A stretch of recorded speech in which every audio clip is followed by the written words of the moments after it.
But before I dive into my list of topics that I'd like to discuss, is there anything you'd like to start off with? Absolutely. Watching over the past 2 nights was very difficult. Me facing my past behaviors, some of which are embarrassing and that I regret. And I definitely owe some people a pretty strong apology. Let's talk about the massages. Okay. Watching the content yesterday, it was disturbing. It was wrong. It was wrong that I ever put anybody in that position. It was the wrong thing to do. I'd never do it today. I'm embarrassed that I did it then. I apologize to anybody that I ever put in that situation. And even additionally, I apologize to the people who were walking around Video Village or wherever they happened, because there were lots of people there who witnessed it who also may have felt uncomfortable. So I owe them an apology as well. Yeah. Dan, talk to me about the writer's room. From what I saw, not cool. No, and I don't mean to cut you off, but if I can cut right to the chase, let me just say, no writer should ever feel uncomfortable in any writer's room, ever, period, the end, no excuses. Most TV writers, comedy writers have been in writers' rooms, and they are aware that a lot of times there are inappropriate jokes made and inappropriate topics come up. But the fact that I participated in that, especially when I was leading the room, it embarrasses me. I shouldn't have done it. And I can tell you why it hurts really bad for me. I remember very clearly my early experiences, my first experiences in the entertainment business. I was green, I was scared, I was excited. It meant the world to me that I was getting those opportunities. And I went in and I got lucky because they were great. My first couple of experiences were fantastic. And the fact that I didn't pay that forward to every employee that walked through my door, it hurts my heart, because I should have. And I wish I could go back and fix that. In the writer's room, there's no doubt that sometimes those jokes went beyond the pale, and I said things that went too far, or made practical jokes that went too far, and that was wrong. And that was because, I was an inexperienced producer, I was immature, wouldn't happen today, but I'm just really sorry it happened. Yeah. Now, we know you've had a lot of success over 2 decades. Thousands of people have worked with you, for you. Okay. Let's speak directly to the people who did not have a good experience with you. Okay, I would like to speak to those people, because I hate that anybody worked for me and didn't have a good time. You know me, you've been on my sets. Look, I've had some employees that have worked for me for 10 years, some more than 20 years, who would work with me again, but not everybody. There's still a significant number that didn't have a great time working for me, so my batting average isn't nearly high enough in that area.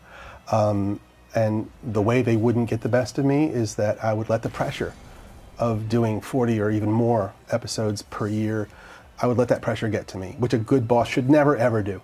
Was there specific things that you were doing? Sure. I would snap at people sometimes. I would be snarky when I could have given them a nicer answer.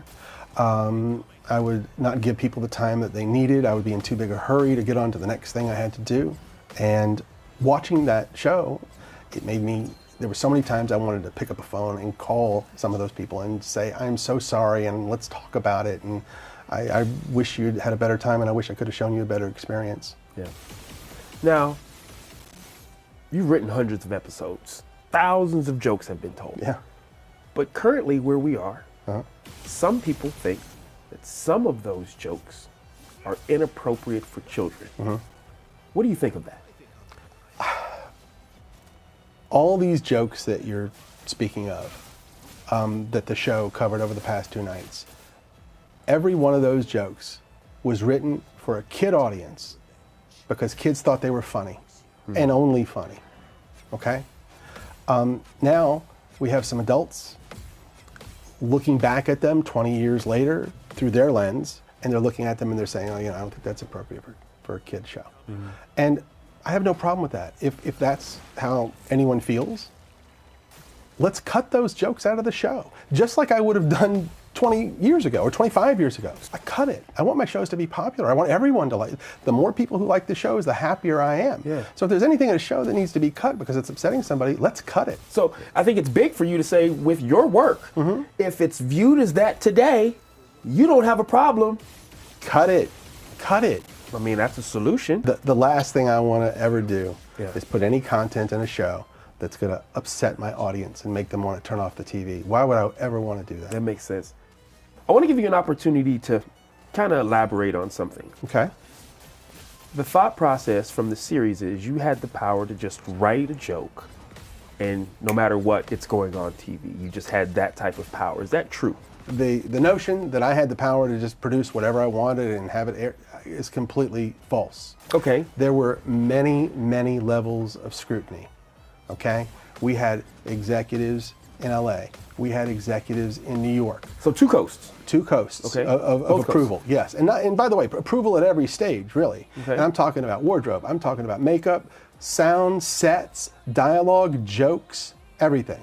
Now, when you say approval, these obviously that's a hierarchy, not your colleagues or right. people in the room. Okay. No, not my colleagues. No, these are my bosses. Bosses, and then their bosses, and then their bosses. And they're approving all of this stuff. Okay. Okay?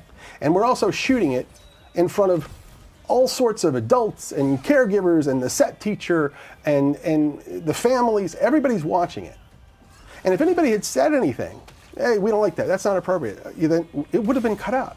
Now, I'm gonna push back a little bit Sure. because the series painted you in this way that you were just the guy that was doing what he wanted, and people were afraid to confront you about things. So say, just humor me, say that was the case. What would have been the ultimate way to... Okay.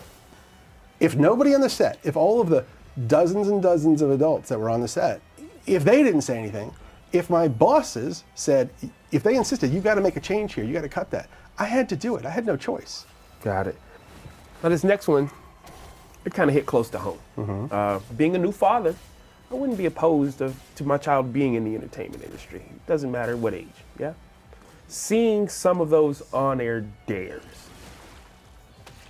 seeing it now from where you are now in your life, what do you think of that? I think that some of the on-air dares went too far. I think they pushed the envelope too far. Not all of them, not most of them, but some did. Nickelodeon wanted to do their version of Fear Factor. At the time we were shooting All That, so I was tasked with doing these on-air dares with the All That cast. So we get with the writers and we come up with all these ideas, and it's hard to do because we don't have the budget of Fear Factor, and we can't put the kids in dangerous situations like the adults are put in. So Kids. it was hard to come up with stuff. But we would come up with all these ideas of dares they could do. We would give them to the network, and they would say, tell us the ones that were okay. Right. Those are the ones we shot. Those are the ones that aired. At the time, I had no indication that any kid ever had a problem with them. But when I was watching the show over the past 2 nights, I now know that there were kids who did have problems with the on-air dares. And it breaks my heart. And I'm so sorry. I am so sorry to any kid who ever had to do a dare or anything that they didn't want to do or weren't comfortable doing.